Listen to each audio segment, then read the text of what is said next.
ल हिँड त देखाओ। आमाले भने कुरा ठिक छ, यही झगडा परेको कुरा भन्नु कि क्या?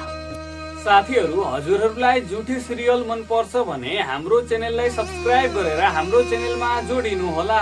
यति बेला भने जुठे सिरियलमा जिम्बलको पर्दाफास भइसकेको छ।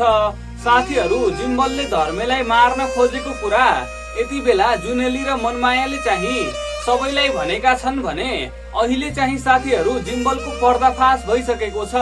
जिम्बलले चाहिँ धर्मे र गौरीको बिहे हुन नदिनको लागि धर्मेलाई नै मार्ने प्लान बनाएको थियो। केटाहरू लगाएर जिम्बलले धर्मेलाई मार्न खोजेको थियो भने जुनेली र मनमायाले धर्मेलाई त बचाए, तर साथीहरू उनीहरूलाई भने एकदमै ठुलो चोट लागेको थियो।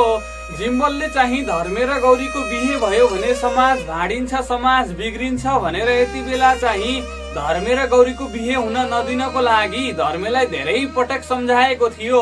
तर साथीहरू, धर्मेले चाहिँ मैले गौरीसँगै बिहे गर्छु भनेर जिम्बललाई भनिरहँदा यति बेला चाहिँ जिम्बलले अब धर्मेलाई नै सकाएपछि त यिनीहरूको बिहे हुँदैन भन्ने सोचेको थियो।